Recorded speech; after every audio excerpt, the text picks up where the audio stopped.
So the HOPELINE, which we started in October of 2014.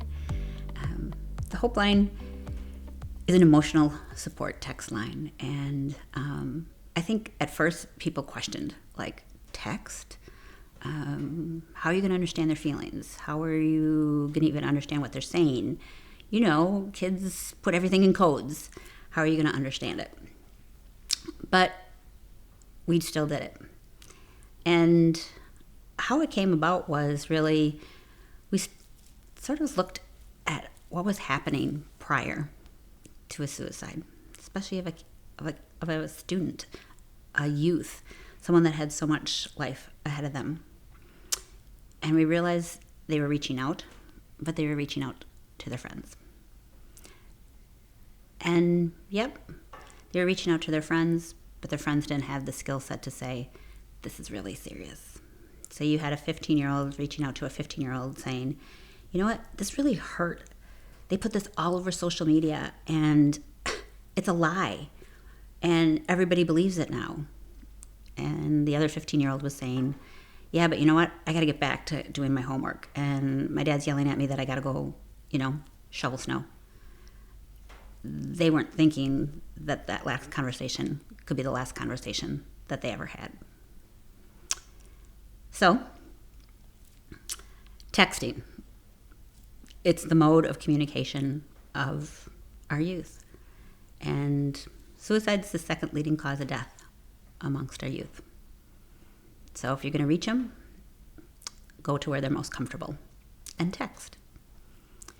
So I'll be the first to admit, didn't have a clue what I was doing. But other states did have text lines.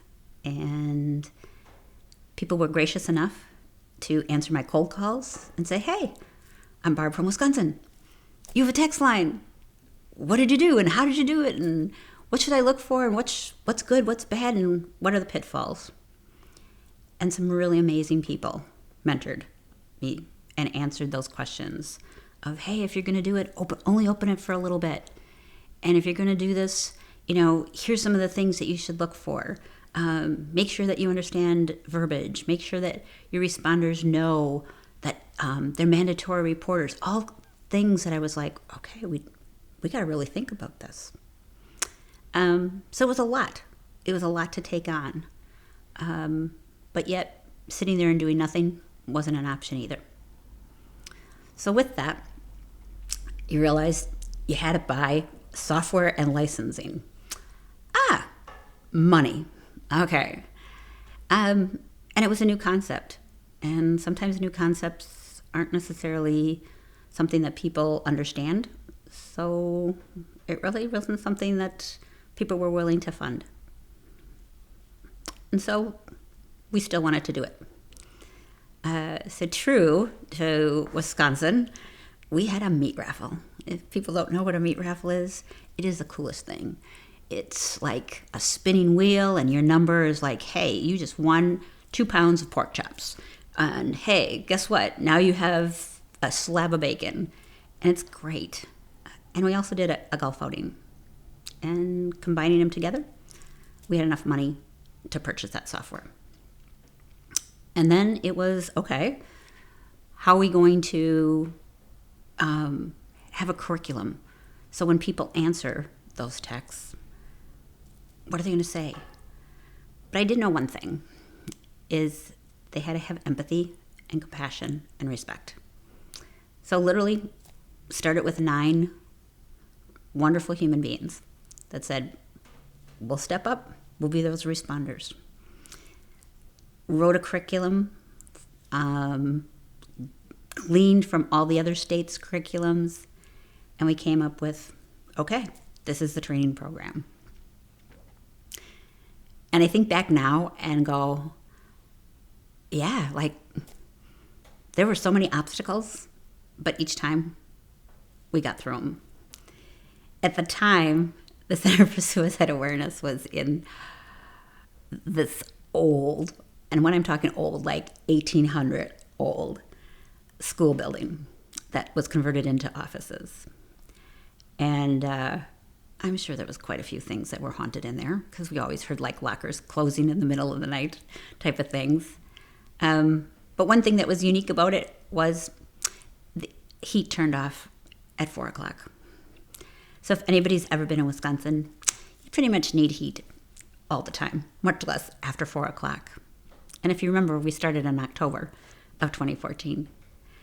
So we purchased the software, created the dashboard so that we knew who was coming in and how to respond. And we only opened it for just a couple hours after school, 3:30 to 9, Monday through Friday. We didn't want to bite off more than we could chew. And train those 9 responders. And we just started. And I remember thinking, if one person, I just needed one for my validation, one person text and was feeling like life was just too much, and they forgot that they have purpose and that they were good enough, and they lost hope, we'd be there to breathe hope back into them.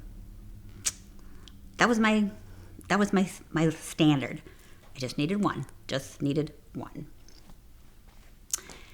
So we started out, and those first couple weeks, it got colder, and my responders literally were had their sleeves up or their mittens on, because if you had your space heater on, that means you couldn't have and warm up like your coffee, because it would blow the fuse, because it was an 1800 school building.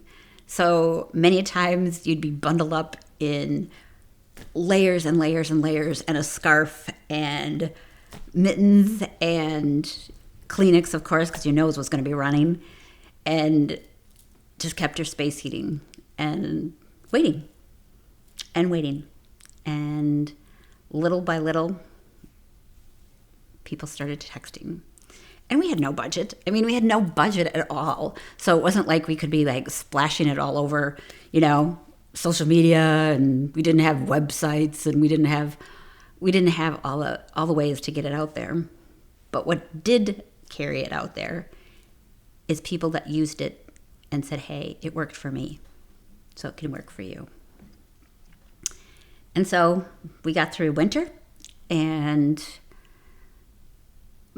man, those first responders, I give them so much credit and so much gratitude that they stuck it through a winter in Wisconsin in a building that had no heat. But we did. And I'll never forget the first text that we did save somebody's life. And that person forgot how much purpose they had in life. And we made sure that they didn't forget and got them to help. And then we realized we can do more. And that's when we really started to see across the United States we needed a type of unified text line. And that's where we partnered with the crisis text line and never looked back. And we've kept on expanding. And now I look at how many people we've actively rescued, meaning that we've literally breathed hope back into them and saved their life, is well over 200. So I think we met the goal of one, but that's not going to stop us. We'll keep on continuing.